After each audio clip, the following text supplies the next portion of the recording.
Halo teman-teman, selamat datang di channel saya. Perkenalkan, nama saya Bagus Binode Putra. Saya dari mahasiswa ITB Istiqom Bali.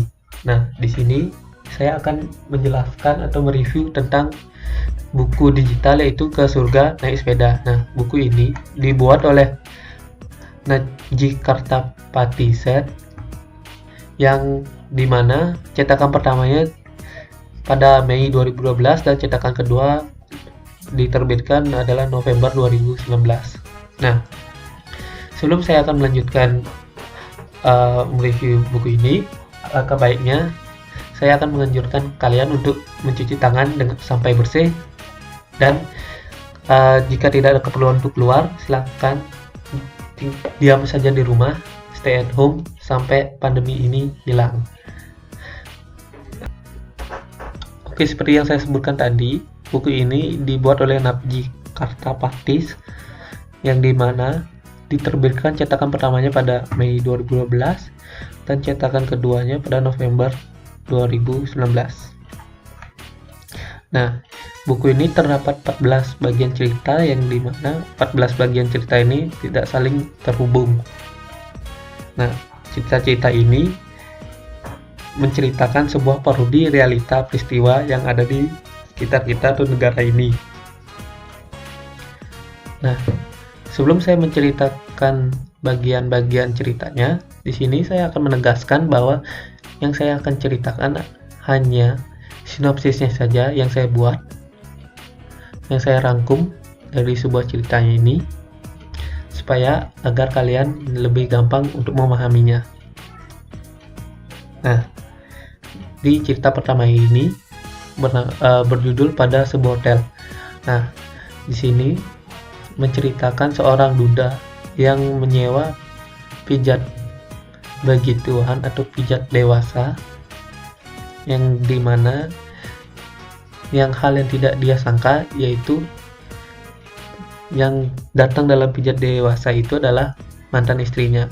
Nah, setelah itu cerita dimulai saat sang duda menceritakan masa lalunya, bagaimana dia bisa cerai dengan mantan istrinya. Nah, cerita ini dibuat tahun 2018 di Jakarta, ya ini.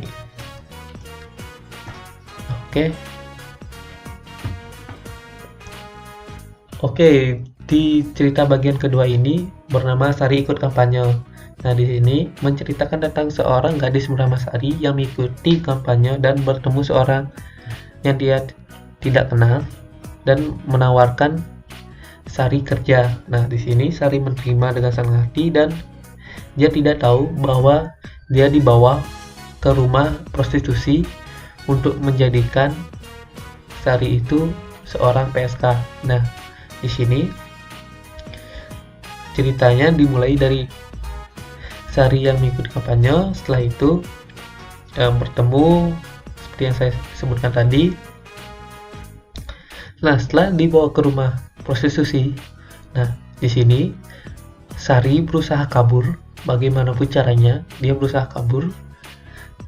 Nah, saat di berusaha kabur ini, tanpa dia sengaja, dia juga ikut dibawa oleh polisi untuk diinterogasi, karena setelah dia kabur, dia datang di sebuah tempat di mana banyak PSK. Nah, dikira polisi Sari itu adalah PSK. Ternyata Sari itu ditipu oleh orang yang tidak dikenal, dan Sari itu hampir dijadikan PSK. Nah, di sini Sari menceritakan semua kejadian-kejadian yang ada. Nah, setelah itu, setelah Sari menceritakannya itu, polisi meminta Sari untuk memberitahunya tempatnya di mana. Nah, setelah dia beritahu, polisi segera ke sana. Nah, ceritanya sampai di sana. Nah, di sini cerita ini dibuat tahun 2019 Januari di Jakarta. Oke, yang ketiga adalah Surau Kenangan. Nah, di sini Surau Kenangan menceritakan seorang pelukis yang merasa bersalah karena sudah menganggap dirinya yang membuat gurunya meninggal. Nah, di sana kata membuat gurunya meninggal bukan berarti membunuhnya, tapi hal yang lain. Nah, di sini diceritakan awal cerita yaitu masa lalunya sang pelukis yang ada di desa tersebut, dan terutama lagi di tempat surau. Nah, surau itu adalah tempat beribadah. Nah, setelah menceritakan masa lalunya sang pelukis dan kembali ke zaman yang sekarang, yang dimana sang pelukis itu tinggal di kota dan sukses sebagai sang pelukis. Nah, si sang pelukis ini bertemu dengan temannya yang di desa, dan ternyata temannya itu ada di kota. Nah, di sana mereka berbincang tentang kenangan-kenangan yang ada di saat di desa tersebut, dan terutama di surau. Nah, setelah itu temannya itu menceritakan keadaan surau itu saat ini, yaitu suraunya sudah bisa dibilang tidak layak lah untuk dipakai. Nah, merasa kasihan, sang pelukis mendonasikan uangnya yang dia dapatkan dari lukisan. Nah, setelah uangnya dikirim ke desa, surau direnovasi. Nah, di sanalah terjadi permasalahan. Nah, di sana gurunya awalnya merasa bangga karena sang pelukis atau muridnya itu sukses di luar sana. Nah, akan tetapi gurunya akhirnya tahu bahwa lukisan yang dijual oleh sang pelukis atau muridnya itu yang untuk didonasikan ke surau, yaitu lukisan seorang perempuan telanjang dada. Nah, di sana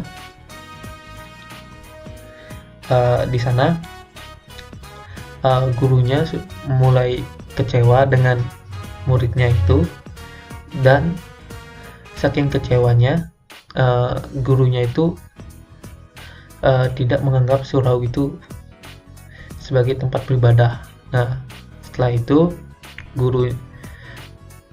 sang guru jatuh sakit. Nah, setelah jatuh sakit, kita kembali ke kota. Nah, di kota itu sang pelukis ingin kembali ke desa tersebut untuk mengecek keadaan yang ada di sana. Nah, setelah dia kembali ke desa, dia ingin beribadah ke surau. Nah, tapi warga di sana menyarankan beribadah di tempat lain karena surau itu tidak layak untuk, bisa dibilang, untuk beribadah. Nah, sang pelukis merasa heran karena kenapa begitu. Nah, setelah itu dia bertemu dengan menantu dari gurunya dan berkata bahwa gurunya itu sakit-sakitan gara-gara surau yang diberikan donasi oleh sang pelukis. Nah, di sana sang pelukis itu merasa tertekan dan dia menganggap bahwa dirinya lah yang membuat gurunya sambil jatuh sakit hingga meninggal. Nah, di sini buku ini, cerita ini lebih tepatnya dibuat tahun 2018 di Jakarta. Nah, di sini. Oke, yang keempat yaitu Kang Muh. Nah, di sini menceritakan tentang seorang pengoleksi keris yang memberikan pekerjaan kepada pengangguran atau pengemis. Nah, di mana di sini teman dari pembantunya kamu itu adalah bekas narapidana. Nah, di sini temannya dari pembantu itu ingin meminta pekerjaan ke kamu. Nah, dari sanalah mulai ada masalah hingga endingnya cukup bisa kita bilang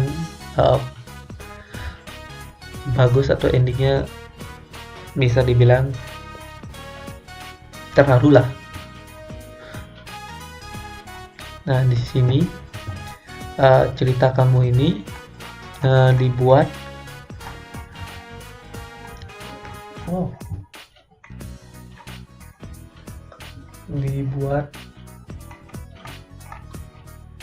pada 2009 di Jakarta.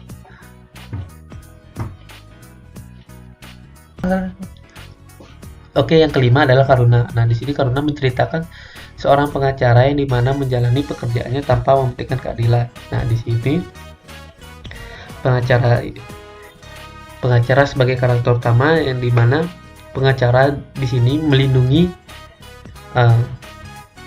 penjahat kelas atas. Ya, dan dia memenangkan pengadilan tersebut. Nah, saat dia memenangkan pengadilan tersebut, warga mulai menghujat sang pengacara itu bahwa sang pengacara tidak menahu tentang ketidakadilan. Nah, saat itu sang pengacara juga mengadakan jumpa pers, yang dimana pengacara bilang bahwa keadilan itu hanya ada di hukum. Jadi jika hukum tidak bilang itu adil, maka itu tidak adil. Maka jika hukum bilang itu adil, maka itu adil. Nah, dengan opininya seperti itu, sang pengacara beranggapan bahwa opini masyarakat itu hanyalah sekedar omongan. Sebagai pengacara profesional, opini warga itu menurut dia adalah cuma kata-kata saja. Nah, setelah kejadian di pengadilan dan setelah jumpa pers, saat dia balik ke rumah, nah di sana dia sudah berjanji dengan istrinya, jika dia memenangkan pengadilan itu, maka dia dan istrinya akan menginap di sebuah villa. Nah, setelah menginap di sebuah villa,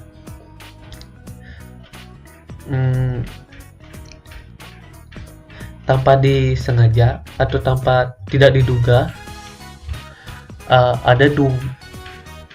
ada sekitar 2 atau 3 perampok yang masuk untuk merampok sang pengacara itu. Nah, di sini pengacara itu diikat dan istrinya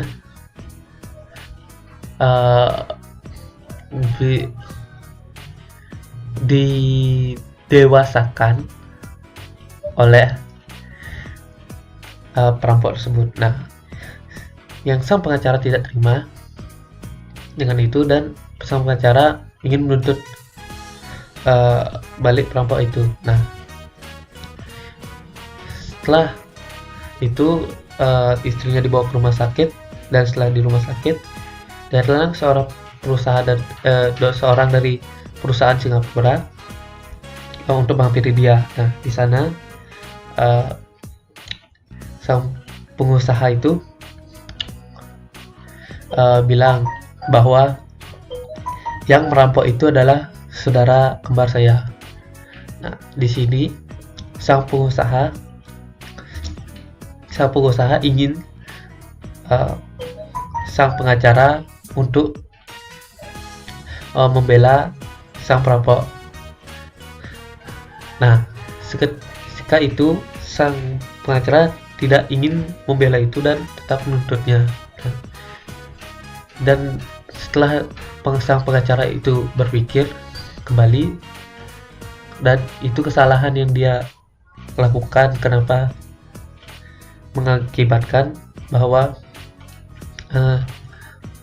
dia akhirnya mengerti bahwa keadilan itu tidak ada di hukum, melainkan yang ada di luar. Nah, karena ini dibuat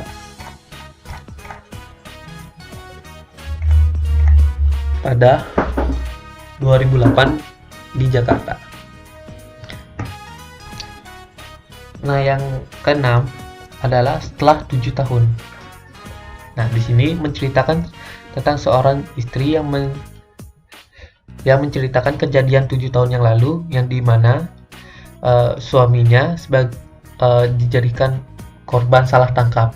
Nah, di sini salah tangkap yang saya maksud itu, di sini ada yang bernama sama dengan suaminya, yang seharusnya yang ditangkap itu adalah orang itu, tapi yang terjadi malah suaminya yang menjadi korban salah sasaran. Nah, sana mengakibatkan bahwa suaminya meninggal karena salah sasaran. Nah, di sini setelah suaminya meninggal, orang yang menjadi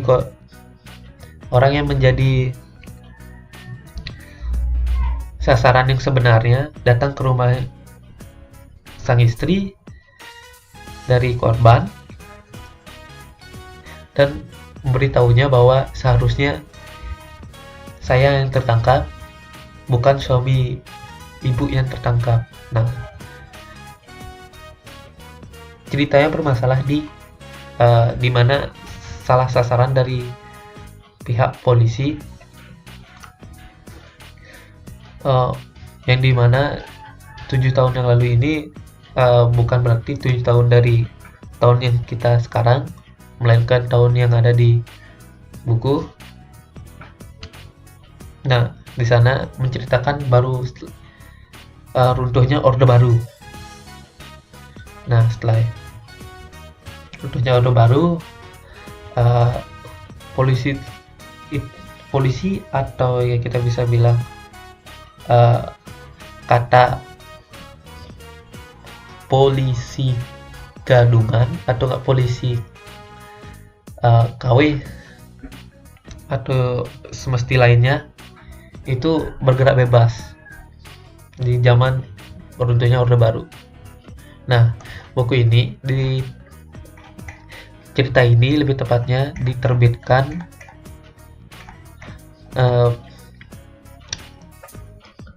pada 2009 Februari tanggal 1 di Cipinang Baru. Nah, di sini ada tulisan catatan. Nah, di sini catatan ini isi-isi kata-kata yang diplesetkan oleh yang pembuat agar lebih memahami ceritanya.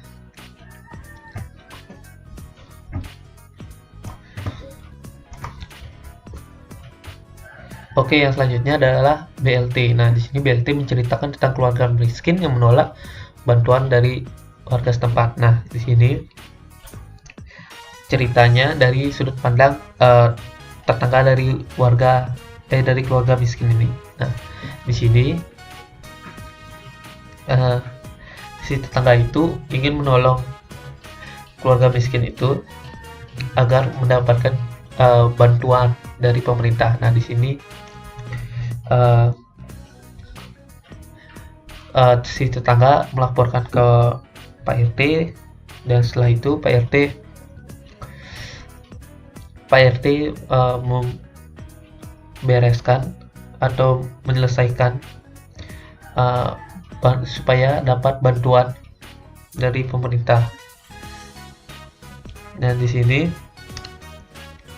sempat dari tetangga itu memberikan sepatu kepada anaknya dari keluarga miskin ini, tapi ditolak mentah-mentah oleh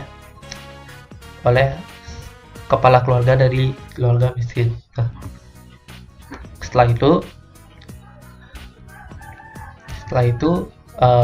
BLT-nya selesai, maka tinggal BLT ini dibawa ke rumah sang keluarga miskin ini. Nah, tetapi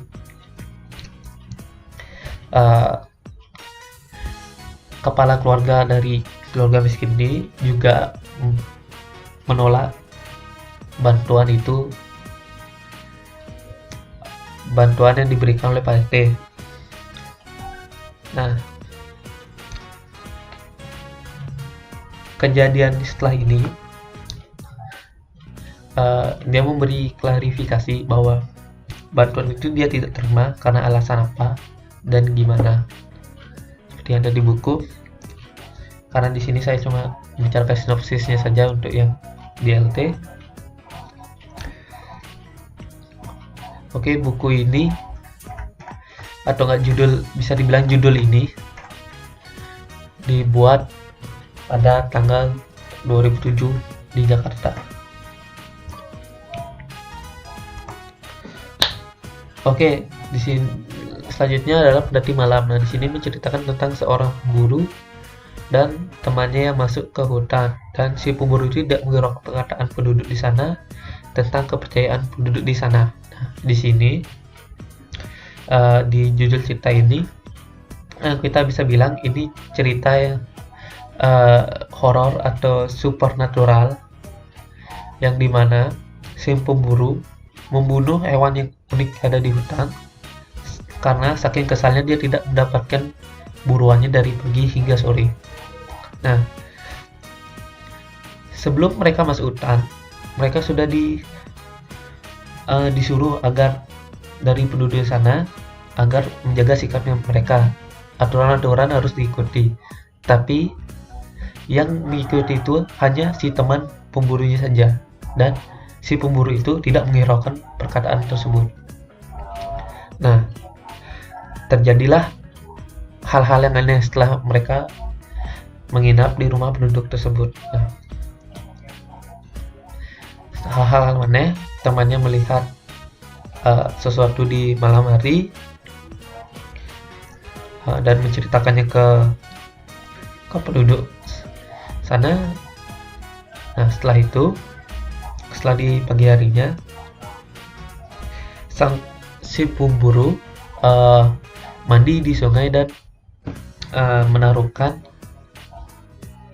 senapannya dia di atas batu. Nah, tiba-tiba ada seorang anak kecil, anak gadis, mengambil senapannya itu dan menembaknya tepat seperti yang dia tembak di burung yang unik itu. Alhasil pendarahan dari si pemburu sangat hebat karena dari matanya tembus ke belakang. Walaupun itu senapan angin, itu terbilang cukup berbahaya dari jarak sedekat itu. Nah,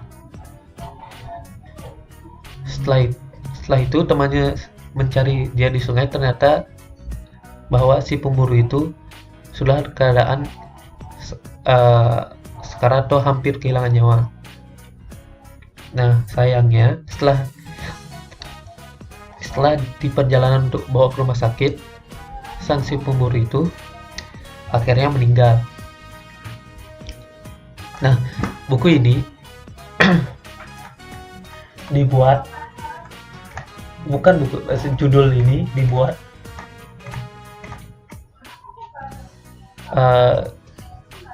tahun 2008 di Jakarta. Oke, yang selanjutnya yaitu Dosa Tsunami. Nah, di sini ceritanya tentang seorang istri yang menceritakan tentang masa lalunya, yang dimana demi mendapatkan uang ia harus melakukan hal yang tidak patut ditiru. Nah, yang tidak patut ditiru di sini adalah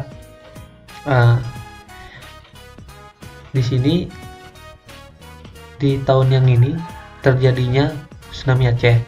Nah, di saat tsunami Aceh, banyak sukarelawan yang pergi atau terjun ke jalan untuk meminta donasi untuk dibawakan ke korban tsunami. Nah, tetapi di sini sang istri ini perlu uang karena dia habis di PHK oleh kantornya sendiri dan dia belum membayar uang kos selama 3 bulan. Nah, di sini niat awalnya dia baik untuk mendonasikan uang itu ke korban tsunami, tapi karena dia memerlukan uang itu cukup banyak, dia tidak memberikan apapun ke korban tsunami. Nah, saat dia menceritakan itu, setelah kejadian tersebut, dia bekerja di sebuah perusahaan dan dia bertemu calon suaminya yang datang. Saat di sanalah proses masalah yang dimana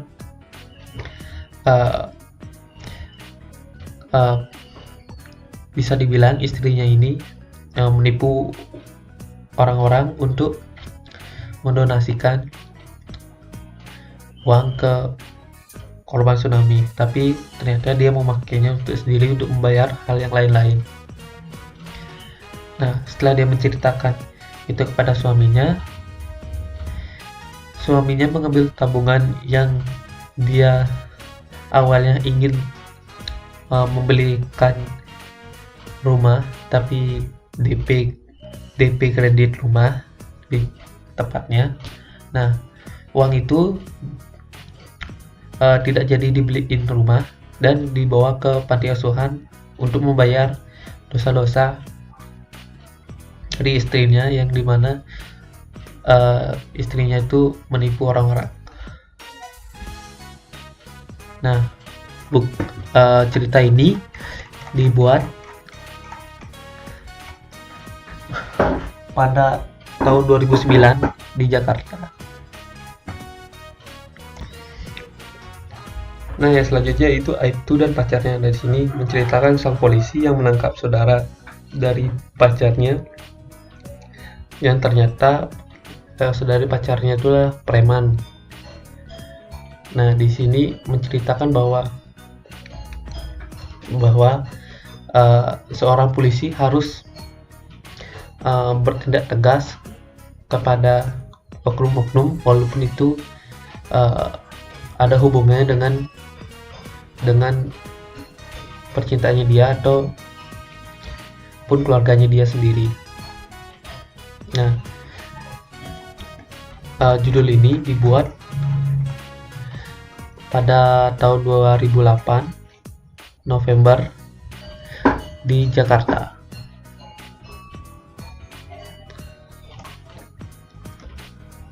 Nah, yang selanjutnya yaitu KDRT. Nah, di sini KDRT yang diceritakan di sini adalah sepasang suami istri yang dimana suaminya menceritakan kebiasaan istrinya yang buruk. Nah, di sini terjadinya KDRT karena kebiasaan istrinya yang buruk, yaitu istrinya itu terlalu boros untuk suatu hal dengan berbau uang. Jadi diberi habis hingga melakukan hutang, yang dimana suaminya itu bisa dibilang anti mengutang kepada siapapun. Nah, ini diterbitkan atau bisa dibilang judul ini dibuat pada tahun 2010 di Jakarta.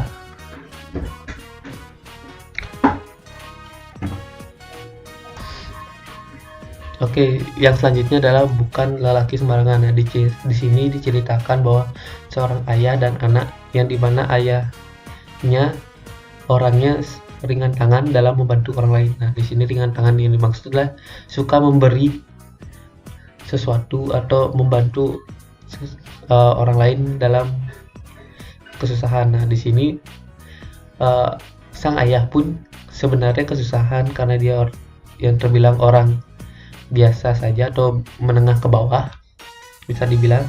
Nah, di sini juga diceritain kenapa ayahnya ringan tangan seperti begitu, dan di sini dibuktikan bahwa dilihat sendiri oleh anaknya, ayahnya itu bukan lelaki sembarangan. Nah, bukan lelaki sembarangan ini dibuat pada tahun 2009 di Jakarta.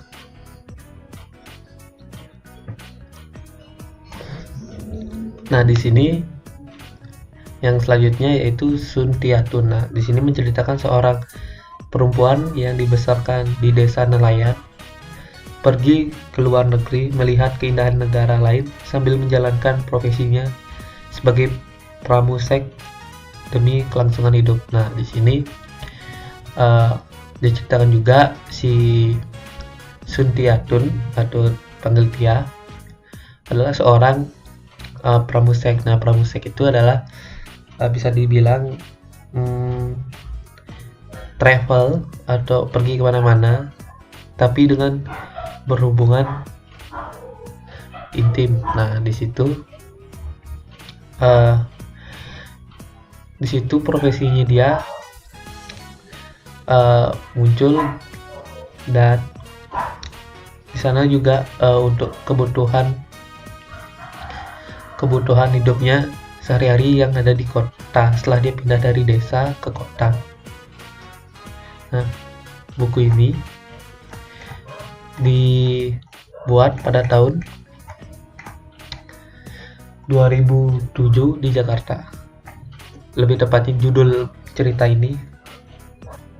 Nah, yang terakhir yaitu Ke Surga Naik Sepeda, seperti judul yang dari novel tersebut. Ke Surga Naik Sepeda. Nah, di sini menceritakan kakak beradik yang dimana si adik dibelikan sepeda setelah hanya bisa meminjam sepeda temannya. Nah, dan si kakak beradik ini dibuat harus memilih keputusan yang berat dalam kondisi yang terburuk. Nah, saya jelaskan secara ringkas. Di sini ada seorang kakak beradik. Nah, di sini adiknya baru 5 SD. Nah, di sana mungkin di suatu kompleks itu lebih sering bermain sepeda umur segitu. Nah, keluarga mereka itu terbilang miskin. Nah, jadi si adik tidak dapat sepeda dari orang tuanya karena hanya keluarga yang saya bilang keluarga miskin. Nah, setelah itu setelah berhari seperti itu, nah, suatu kejadian di mana si adik dipaksa turun dari sepeda temannya oleh yang punya, karena yang punya merasa kesal karena si adik terlalu lama di sepedanya. Nah, setelah kejadian itu, sang ayah membelikan sepeda bekas untuk si adik. Nah, kejadian selanjutnya yang dimana si adik setelah dibelikan sepeda, dia tampak senang gembira, dan beberapa hari kemudian si adik pergi ke rumah temannya untuk mengambil tugasnya yang dipinjam oleh temannya. Nah, tapi si adik tidak menaikkan sepedanya. Nah, di sini sang kakak ingin sekali menaiki sepeda adiknya. Nah, setelah sepedanya dipakai oleh kakaknya, kakaknya dan temannya pergi bernaik sepeda. Nah, Setelah itu dia berhenti di suatu pohon gede. Nah, di sana mereka beristirahat. Setelah lama beristirahat, kakak bangun dari tidurnya dan melihat bahwa sepedanya dia hilang. Nah, di sanalah kakak merasa bersalah dan mencarinya. Nah, setelah mencarinya, akhirnya ketemu sepedanya di mana, tapi sepedanya masih dibawa kabur oleh sang pencuri. Nah, si kakak dan temannya itu berusaha mencarinya dan akhirnya berhasil. Dan setelah itu si pencuri memberitahu alasan kenapa dia mencuri sepeda si adik, dan di sanalah keputusan yang berat dalam kondisi terburuk. Nah, keputusan itu diambil oleh kedua pihak, yaitu kakak dan beradik itu. Nah, judul ini dibuat atau diselesaikan pada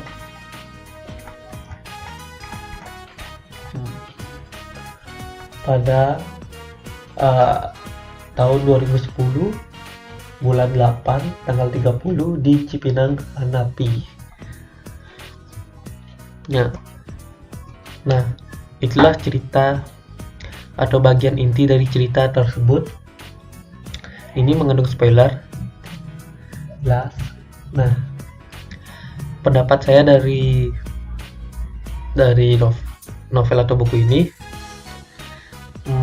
menurut saya bagus, pembawaannya bagus. Mungkin yang dikurangi itu cuma di penyampaian kata-kata istilah, yang dimana kata-kata istilahnya itu jarang dipakai oleh orang-orang, jadi kata-kata tersebut jadi agak susah untuk menerjemahkannya. Nah,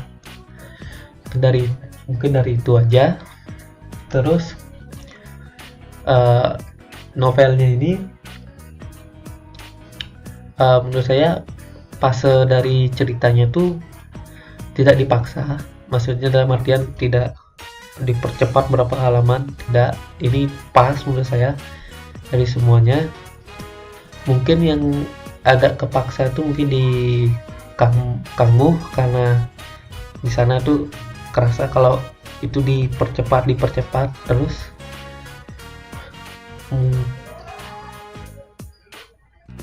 Mungkin itu aja dari review saya. Kalau jika salah kata, saya mohon maaf sebesar-besarnya. Akhir kata saya ucapkan terima kasih dan selamat beraktivitas dan stay at home. Bye bye.